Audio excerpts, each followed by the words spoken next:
O homem sempre sofre a consequência de suas faltas, e não há uma única infração à lei de Deus que não tenha a sua punição. A severidade do castigo é proporcional à gravidade da falta. A duração do castigo para qualquer falta é indeterminada. Fica subordinada ao arrependimento do culpado e ao seu retorno ao bem. A punição dura tanto quanto a sua permanência no mal. Será perpétua, se a permanência no mal também o for, ou de curta duração, se o arrependimento vier logo. Desde que o culpado clame por misericórdia, Deus o ouve e lhe dá a esperança. Mas o simples arrependimento do mal não é suficiente. É preciso a reparação da falta. E por isso que o culpado é submetido a novas provas, nas quais pode, sempre pela ação da sua livre vontade, fazer o bem, reparando o mal que cometeu. O homem é, assim, constantemente o árbitro de sua própria sorte. Pode abreviar o seu suplício ou prolongá-lo indefinitivamente. Sua felicidade ou a sua infelicidade dependem da vontade que tenha de fazer o bem. Esta é a lei. Lei imutável em concordância com a bondade e a justiça de Deus. Portanto, o espírito culpado e infeliz pode sempre salvar-se a si mesmo, e a lei de Deus que mostra quais as condições para isso. Na maioria das vezes, o que lhe falta é a vontade, a força e a coragem.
Alô? Alô? Opa, som. É isso aí. Vamos começar tudo de novo. Boa noite. Não podia ter essas falhas, né? Só faltava essa. Alô? Isso. Bom, sejam todos bem-vindos à nossa comunidade. Esse ano que se inicia e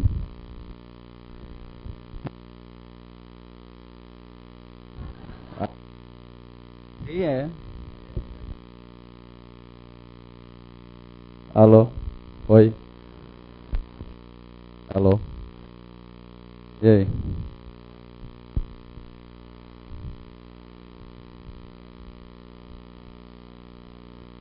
Alô?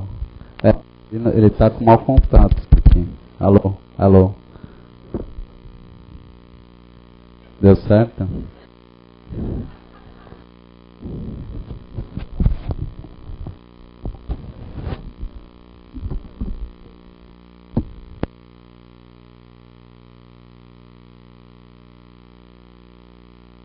Alô, opa, olha lá, agora vai.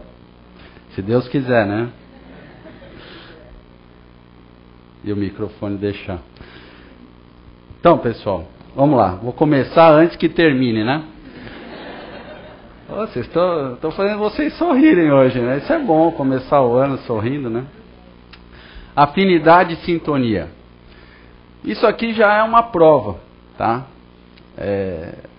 Essa é uma casa que propõe evolução, bem-estar E a gente está aqui descontraído com tudo isso, é um propósito dela também. Tá? No meio espírita, a gente fala muito, né, sobre afinidade e sintonia. Para muitos, essas duas palavras, elas têm a mesma conotação. Mas, na verdade, elas têm uma pequena diferença. Elas não são sinônimos, não são semelhantes. Afinidade está relacionada a uma identidade de características. É quando a gente tem semelhanças, né? Existe uma tendência, né, combinatória, de se combinar, de se juntar. E a sintonia é a criação dessa relação. Tá? Então, a afinidade é um pré-requisito, é uma condição necessária para que se haja a sintonia. Tá? A sintonia, quando falamos no meio espírita, dentro da doutrina espírita, ela está ligada à questão de uma lei que rege as nossas vidas, que é uma lei universal. E é uma lei que atua em nossas vidas a todo instante. Quando a gente está acordado, quando a gente está dormindo, quando a gente está no trabalho, quando a gente está se divertindo, quando a gente está orando, quando a gente está na casa espírita, quando a gente está fora, enfim, a todo instante estamos atraindo ou repelindo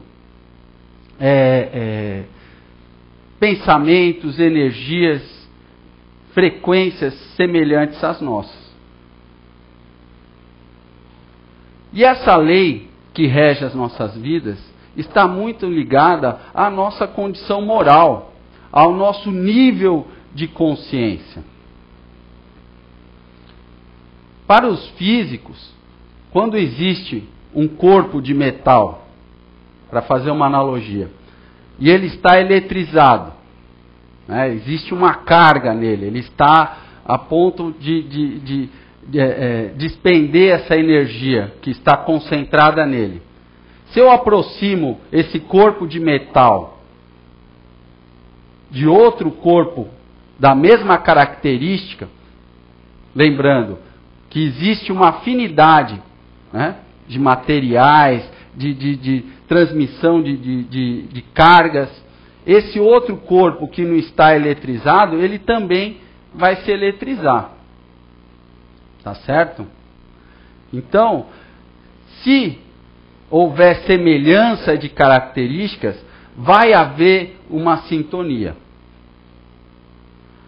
Por exemplo, se esse corpo de metal eletrizado for colocado próximo a uma peça de vidro, por exemplo, esse vidro, ele não vai ser atraído por esse corpo de metal, não vai haver emissão e recepção de energia elétrica, porque não vai haver afinidade.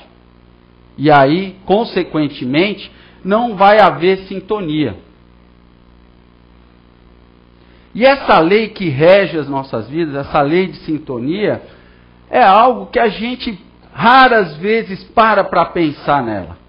Se parássemos para pensar, tomaríamos muito cuidado com o que a gente pensa, com o que a gente sente e com o que a gente faz.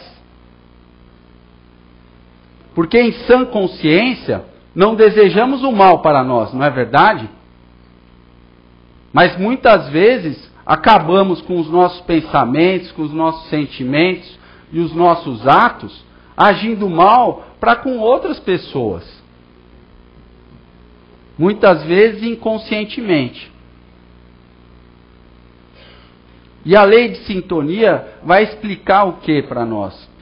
Que a partir do momento que eu tenho uma série de pensamentos negativos, ou sentimentos, ou ações negativas, sejam elas que forma for, seja uma forma de egoísmo, eu tinha e não dividi, eu vou comer sozinho.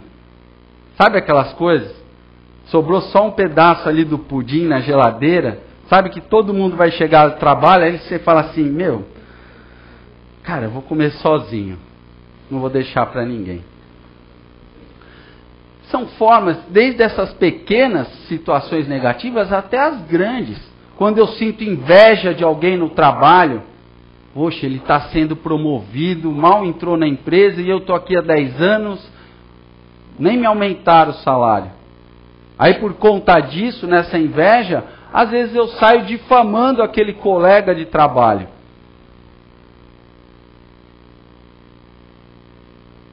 Lesando a vida dele.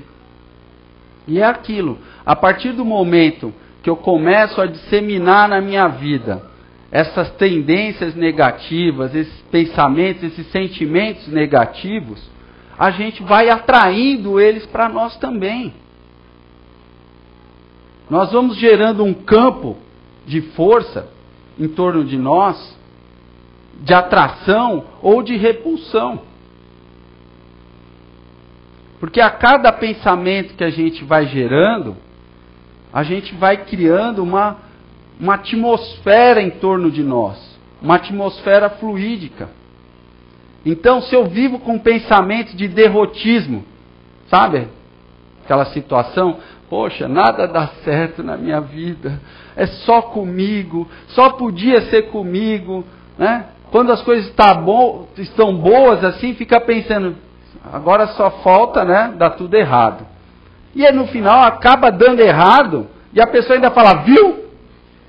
Ainda sente um prazer com o próprio mal que está ocorrendo com ela. Porque, sabe, tipo, pelo menos uma coisa na vida eu estou certo, que nada dá certo na minha vida. E aí vira num ciclo vicioso. A vida realmente, ela anda em ciclos. Mas chega momentos que se a gente não der um passo à frente, a gente não entra em novos ciclos. A gente fica naquele. E nessa síndrome de derrotismo, a pessoa fica patinando e achando a vida a mesma coisa sempre, todo dia. E com isso, eu vou criando uma atmosfera em torno de mim de que nada dá certo. E eu acabo atraindo, na dimensão espiritual, espíritos que às vezes querem o meu mal e querem que eu continue assim. E vão falar, fica aí, fica bem assim, porque daí você não ajuda lá a tua família, você não ajuda lá os teus amigos, você não ajuda lá no trabalho, você não ajuda lá na casa espírita. E aí eu entro nesses pensamentos e atraio esses obsessores, esses espíritos que às vezes nos querem mal. Muitas vezes podem ser espíritos que simplesmente se satisfazem de ver a nossa pasmaceira. Né? Fala, olha lá, quer ver? Assim, chama outros para ver de plateia e quer ver ele ficar triste? Ó, tudo que acontece assim, ele acha que é culpa dele. Ó, quer ver? Ó, olha lá, e fica rindo da nossa cara. E a gente perdendo o controle da nossa vida. E se sintonizando com energias, pensamentos e espíritos que a gente não imagina. E não imagina porque não vê. Porque se visse, ia se assustar. Ia falar, sai da minha casa, sai da minha vida, sai do meu lado. Eu não quero isso para mim. Com isso, pessoal, não quero dizer que tudo de errado que acontece na nossa vida é promovido por assédio espiritual. Tá? Muitas das coisas, na maior parte das vezes, as coisas erradas que dão na nossa vida é culpa nossa mesmo. Foi lá atrás que eu não fui previdente. Foi lá atrás que eu desconfiei. Tive uma intuição. Acho que estou sendo enganado. Mas daí a gente prefere... não vou me preocupar com isso agora, né? Deve ser coisa da minha cabeça. Por que a gente pensa assim? Porque a gente tem dificuldade de lidar com problemas. A gente tem dificuldade de administrar os problemas, de aceitá-los, de olhar para eles e falar, não. A gente prefere se iludir, ficar se enganando. E aí quando a coisa estoura, a gente pega, levanta a mão para o céu, o que eu fiz? Por que está acontecendo isso comigo? O que eu fiz para merecer isso? Muitas vezes, pessoal, não tem nada a ver com o plano reencarnatório, não tem nada a ver com o plano das trevas para transtornar a sua vida, tem a ver com a gente mesmo. Com o que eu estava pensando, com o que eu estava agindo. E se a gente for a fundo, a gente vai ver que lá atrás alguém aconselhou a gente, alguém falou alguma coisa, a gente ouviu uma palestra, assistiu algum filme, sei lá, alguma informação houve e a gente não prestou atenção. Por quê? Porque a gente não está sintonizado. A gente não está conectado com as coisas superiores da vida, com as questões espirituais. A gente está conectado com as nossas contas, com os nossos divertimentos, com os nossos namoros, com as nossas profissões, com as nossas famílias, com os nossos hobbies. E estamos, às vezes, completamente desconectados de nós mesmos. A gente acha, muitos de nós, que está comandando a sua própria vida e, na verdade, a vida está assim, ó, só empurrando a gente. E a gente olhando assim, é para cá? Agora é para lá. Agora eu vou para frente. Por quê? Porque a gente se associa a muita coisa que é um senso comum. É como o José Fernando aqui na direção falou muito bem.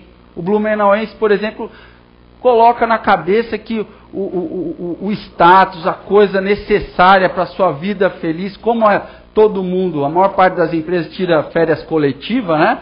Você tem que sair e ir para a praia. Você tem que estar lá. Você tem que estar fazendo, às vezes, coisas que até nem quer fazer, mas está lá. Não por uma intenção própria, uma convicção sadia. Não, eu estou lá de imagem, para mostrar que eu fui, porque isso é importante. E ai se eu não for, ai se eu atrasar e não der para ir, ai se eu não tiver o dinheiro. Eu me endivido, vou, faço e mostrei que eu fui. Esses dias eu vi num Facebook aí, a pessoa botou a foto, para quem achou que eu não estava lá, eu estou aqui. Na praia, viu? Acharam que eu estava mal, mas eu estou bem. Poxa, que necessidade é essa? Isso é o senso comum. Essa pessoa foi mais atirada, né? Já outros ficam só no mental. Eu estou lá sossegado, aí eu só ligo para alguém. Onde você está? Eu estou aqui na praia, vou ficar até tal dia. São necessidades que a gente cria supérfluas. São necessidades mesquinhas, são necessidades que se a gente parar para pensar, de que utilidade tem. Quando a gente tomar uma ação na nossa vida, é um bom exercício esse. A gente começar a pensar, eu fiz isso, e logo depois pensar, por que eu fiz isso? Começar a pensar na sua própria ação. E a gente vai começar a perceber muito mais a nós mesmos. E vamos ver que a gente está fazendo coisas que a gente recrimina muito em outros. Mas estamos lá, fazendo às vezes até pior. Mas com isso, a gente não precisa se sentir culpado. O nosso grande problema do ser humano, e muito atrelado ao nosso egoísmo, ao nosso orgulho, é esse sentimento de culpa. Porque o sentimento de culpa nada mais é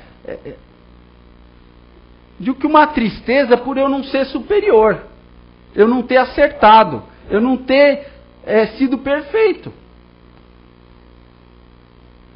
Porque errar, a gente vai errar. Se a gente lembrar que perfeição só existe realmente nas coisas divinas, nas que a gente faz, a gente está buscando. Então falhar, derrapar, cair, dar uma ré às vezes na vida, faz até parte. Esse não é um problema. O problema é o que a gente faz com esses erros. Se a gente ficar se remoendo, se culpando, isso não vai atrair nada de bom para a gente. E muitas vezes querer se punir também é uma coisa mais hedionda ainda. Que a gente põe na cabeça que se punindo Deus vai compensar. Deus, na verdade, compensa quem luta, quem assume, eu errei e eu quero reparar. Como na leitura ali do Lothar, somos árbitros da nossa própria vida. Somos juízes, a gente é que decide. Então, muitas vezes o sentimento de culpa gera uma estagnação na nossa vida e gera uma sintonia de marasmo, de não progredir, de estancar a nossa vida, frear ela, e a gente fica se remoendo em pensamentos. Por que eu fui fazer isso? Por que eu aceitei aquilo? Como eu pude permitir? Como eu me deixei fazer? Como eu pensei isso?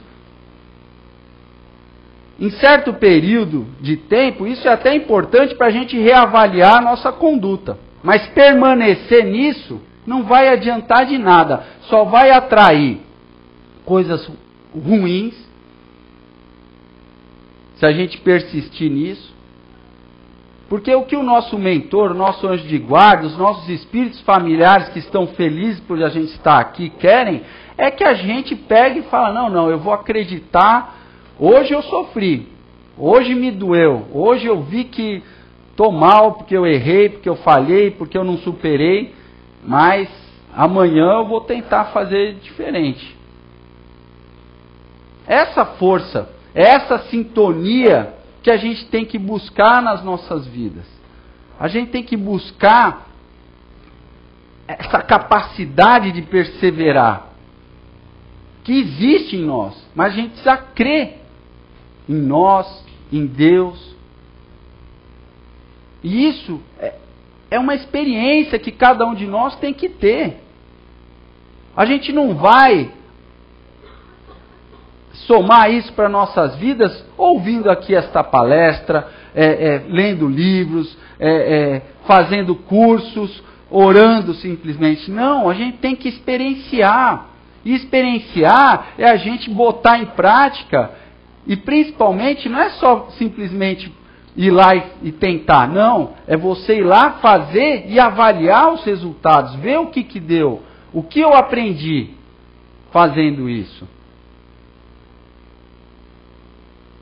Na hora que eu comecei a pegar e fazer uma oração todo dia de manhã, ou antes de dormir também, fazer um evangelho em casa todo dia, uma vez por semana, o que eu estou colhendo dessa experiência? Muitos de nós, a gente ainda entra nessa questão de barganar, né?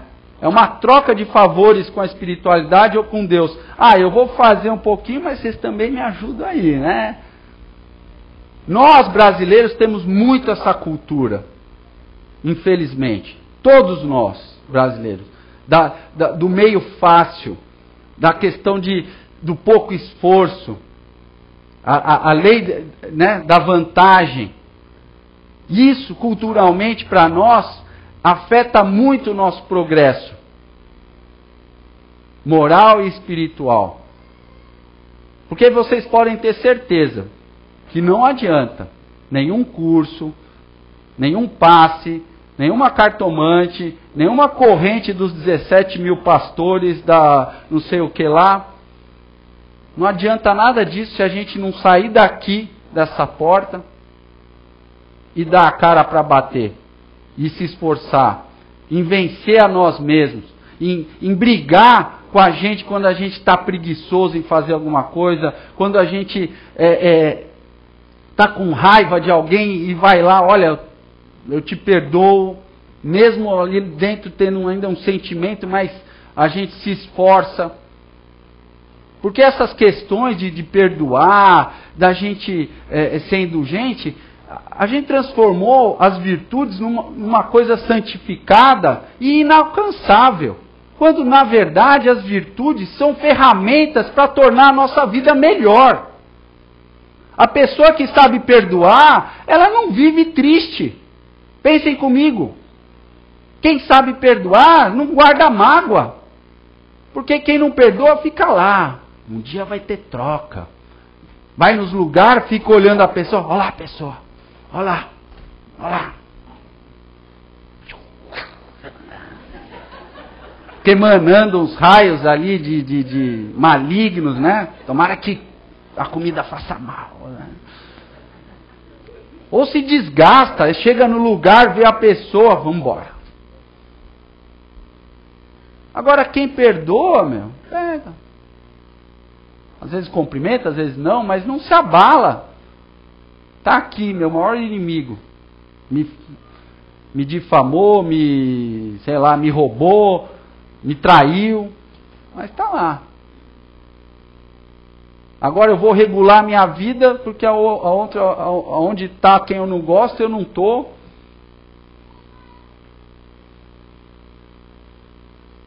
Quem consegue dividir as coisas, fica mais com a consciência tranquila. Quando eu dei o exemplo do pudim, pode ter certeza. Se eu comi ele todo e chegasse lá minha esposa, minha filha, eu estava louco para comer aquele pudim. Já comi tudo. Mas daí na hora a gente até fala, isso não é problema, né? Mas lá dentro fica no inconsciente aquela coisa, poxa, não pensei nos outros. Porque se nessas pequenas coisas a gente ainda falha, imagine nas grandes. Imaginem nas grandes. Nessas a gente dá risada, acha engraçado. Porque realmente é pequeno, mas não é certo.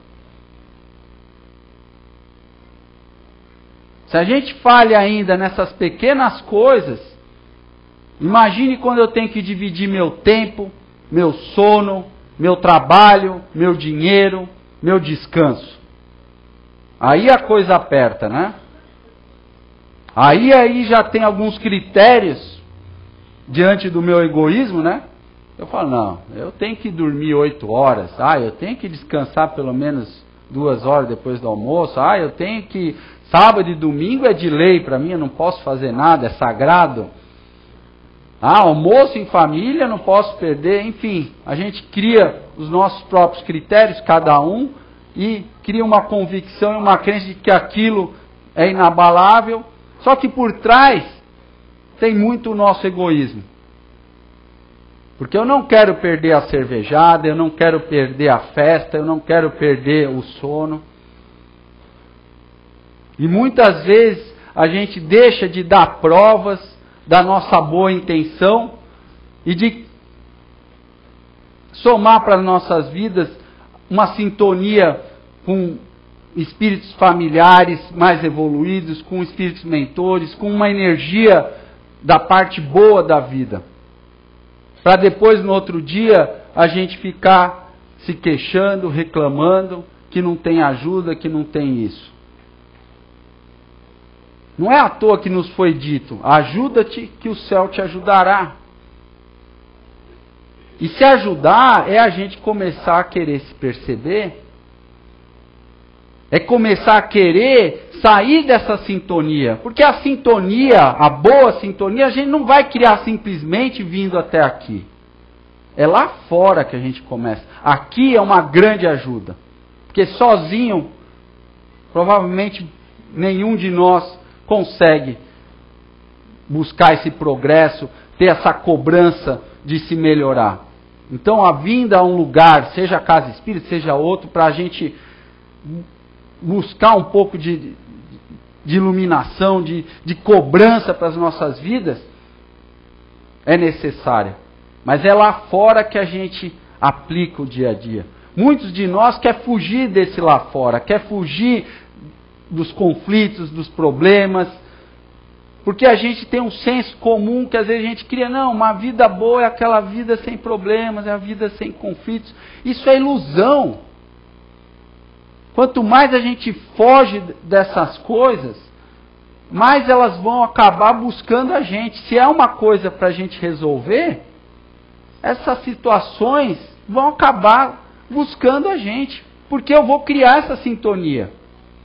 Se eu tenho medo de uma situação, se eu tenho preguiça de fazer uma coisa, de certa forma a própria vida a gente vai atrair para nós essas situações e a gente vai falar, meu Deus, de novo. E vai chegar uma hora que vai ser derradeiro, ou resolve ou não. E muitas vezes quando chega nesse derradeiro é muito doído, porque daí a gente é exposto. Aí se a gente é muito orgulhoso, a gente fica mal, porque daí todo mundo vai saber, todo mundo vai perceber, porque daí não vai ter mais jeito. E aí a gente cria uma situação dramática para a nossa vida, mas que com certeza vai iniciar a solução para esses nossos problemas. Então essa questão de buscar sintonias é muito necessária na nossa vida. Para a gente sair da zona de conforto que a gente se instalou. Muitos de nós vivem uma vida... A zona de conforto não é uma zona simplesmente onde eu estou acomodado com a minha vida. É também quando eu estou muito apegado ao trabalho, quando eu sou um workaholic, que eu só fico pensando na minha atividade profissional, só vivo para aquilo. É quando eu começo a entrar no caminho de vitimizar-me. Vitimizar-me foi horrível. De vitimização. De tudo na minha vida é contra mim. Tudo não dá certo. De derrotismo. Porque é confortável às vezes para a gente. Para muitos de nós é confortável a gente ser carente afetivo. Porque muitas vezes, através da carência afetiva, está o nosso maior inimigo, que é o nosso egoísmo. Porque a pessoa que exige a atenção do outro, raras vezes consegue dar atenção para outra pessoa. Eu quero que você esteja aqui, eu quero que você vá comigo, eu quero que você viaje comigo, eu quero isso, eu quero aquilo. Eu quero, mas eu não dou nada. Não é à toa que se fala que é dando que se recebe. É amando os outros que a gente consegue ser amado. Porque quando eu começo a amar de forma indulgente, de forma limpa, de forma caridosa as pessoas, esse amor vai se instalando em mim. Porque o amor verdadeiro, ele não exige uma retribuição, um reconhecimento. Olha, eu fiz por você, mas agora, quando eu precisar, às vezes a gente nem fala, mas a gente fica já implícito isso. Ó, eu te ajudo. Aí lá na frente, a pessoa falar não. A gente fica assim, ó. Poxa, eu ajudei ele não quer me ajudar agora. Pessoa má. Que mérito tem essa ajuda? Na verdade, eu estou trocando favores na maior parte da minha vida. Eu faço para você, mas um dia, lembra de mim, hein? Tá? Joia? A gente faz isso com a família, com o irmão, com o pai, com a mãe, com os amigos. Só que quando a gente faz, a gente não quer que os outros façam isso com a gente.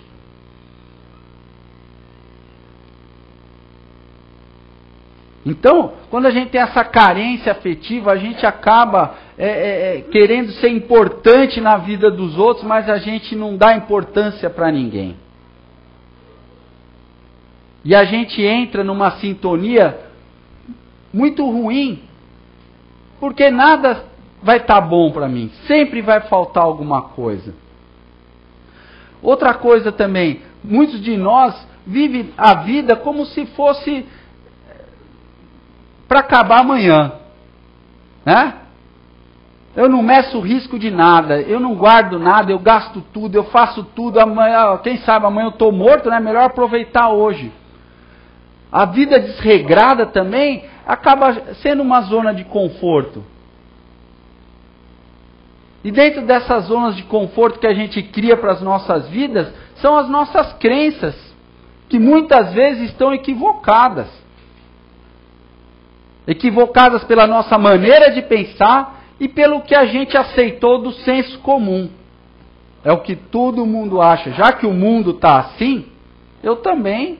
Já que todo mundo tem isso, eu também tenho que ter. Já que todo mundo faz,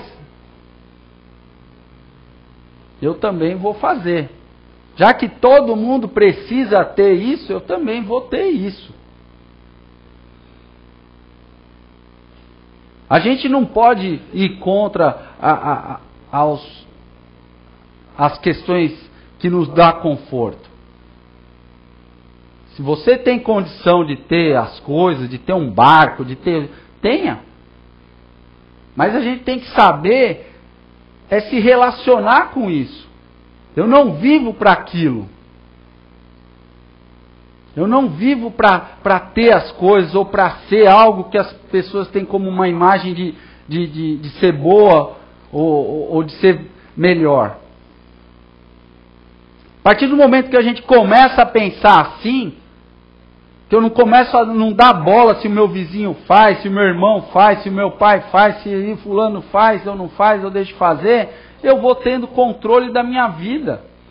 Eu vou começar a entender e a buscar o que eu quero dela. A gente começa a sair dessa sintonia desse senso comum. A gente começa a criar uma percepção diferente. Muitos de nós vai viver até um drama, porque vai ver que, poxa, qual o sentido da vida? Qual a minha razão de viver? Porque se a gente não buscar isso, muitas vezes a gente vai se atormentar com a própria vida. A gente tem que saber o que a gente quer. A gente tem que saber aquele objetivo maior que a gente quer buscar e ir atrás. Numa das palestras que eu dei o ano passado, eu expus para vocês uma questão minha. Que uma das coisas que eu mais quero para a minha vida é eu estar consciente. E que não é fácil, gente. Não é fácil. Não é fácil pelo mundo que a gente está, pelas coisas que a gente sabe, pelo conhecimento que a gente tem, pelas influências que tem sobre nós. Ficar consciente é muito difícil. Sabe? Eu não quero ser santo, eu não quero ser o melhor do mundo, o melhor do século, não quero ser, por enquanto não quero ser isso. Quero só estar consciente, saber aonde eu estou errando, saber o que eu tenho que melhorar e persistir nesse caminho. Para mim, por enquanto, esse objetivo basta. E penso que é um objetivo louvável. Porque daí eu vou reduzindo. De acordo com o tempo, vai ter as quedas, vão ter as dificuldades, mas com o tempo eu vou perdendo as ilusões, eu vou perdendo o apego às crenças antigas, aos hábitos ruins, e eu vou renovando a minha vida, porque renovar a nosso ser, a nossa vida, não é um processo que é de um ano, em um mês. Eu vou lá na irmã Lúcia, em um mês vou tomar passe. Não. É um processo que vai depender do nosso esforço o resultado. Quanto mais a gente se esforçar, se todo dia eu me esforçar, mais rápido vai ser o resultado. É assim qualquer coisa na vida, ou não é? Que é raro, gente, ganhar na Mega Sena, né? Apesar que eu ganhei o ano... Opa! Não ganhei não, hein? Nem vem pedir dinheiro que eu não tenho. Mas é raro ganhar as coisas muito fáceis. É só ver, ganhar na Mega Sena é difícil. Ganhar na loteria, né? Que nem se fala. Então, o que nos resta é o suor, é o esforço para a gente sair dessa zona de conforto e entrar numa zona de prosperidade. Que daí é a zona onde eu estou mais consciente, aonde eu sei o que eu quero, que eu sei esperar quando as coisas não estão dando certo, que eu sei entender o momento de adversidade, de dificuldade. Eu não me exaspero, eu não me desespero diante das dificuldades. Por quê? Porque eu sei aonde eu quero chegar. Tem uma passagem da Bíblia que Jesus diz aos fariseus: eu sei de onde eu vim e para onde eu vou. Isso é uma convicção. Eu sei da minha vida, eu sei o que eu quero dela. E eu só vou começar a atrair aí mais ajuda e mais coisas boas também. E até, não quer dizer que vai reduzir as dificuldades, pessoal. A gente não pode ter... O ser humano já tem um pouco essa necessidade. O brasileiro, mais ainda. Não adianta. A gente tem que se entregar nessa questão espiritual, orar bastante, vigiar muito os nossos pensamentos, os nossos atos, os nossos sentimentos, buscar uma conexão com Deus, mas saber que esse fato não vai nos livrar das dificuldades.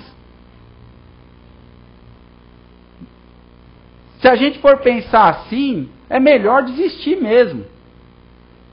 Porque não vai acontecer. Olhem a vida que Jesus levou, que é o nosso maior exemplo. Ele teve facilidades? Alguém aqui me diga uma facilidade que Jesus teve na vida dele. Por favor. Ninguém tem, né? É só olhar a vida dele. Que facilidade ele teve? Nenhuma. Mas aonde ele está? Você acha que muitos de nós, às vezes, se a gente tentasse colocar no lugar dele, ia se desesperar. Ia se sintonizar com os obsessores que ele também tinha. Muitos obsessores, espíritos trevosos, queriam tentar ele, falar, não, vai lá, vai, faz isso. Mas ele não cedia.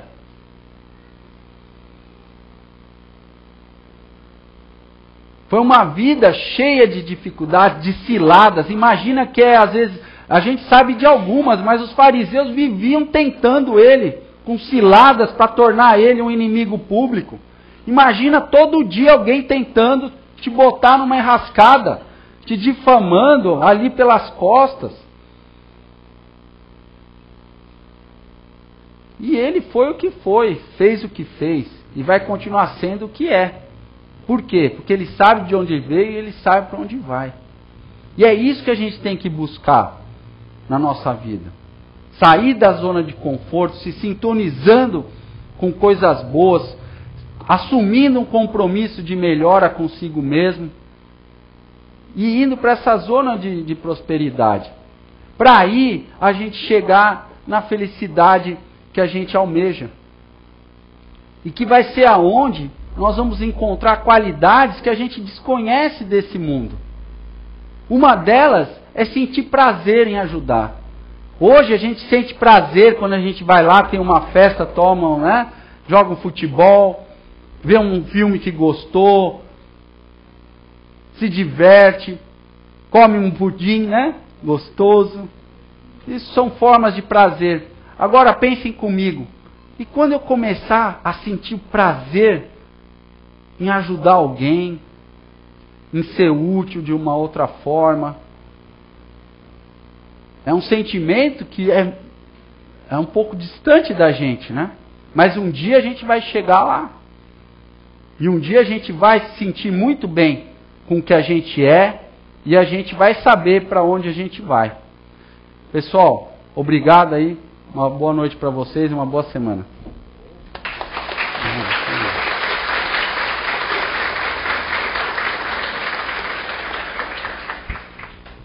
acho que nem precisa fazer nenhum comentário, né? Belíssima palestra aí do nosso, né, confrade Roberto Carrilho.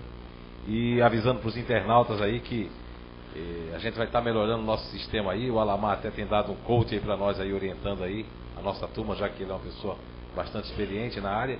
E até se disponibilizou a disponibilizar um canal dele para nós estar transmitindo a palestra aí nas próximas vezes, né? Então vamos todos agora entrar numa sintonia, na oração, na prece que o Roberto Carrilho fará para todos nós, e nos preparamos para o passe, né, com o silêncio espiritual também. Então todos nós agora vamos nos conectar nessa prece. Senhor, querido Pai, que nesse primeiro dia de atividades da nossa casa, possamos todos nós aqui, irmãos que somos, mentalmente, nos darmos as mãos, formando uma corrente, um cinturão vibratório,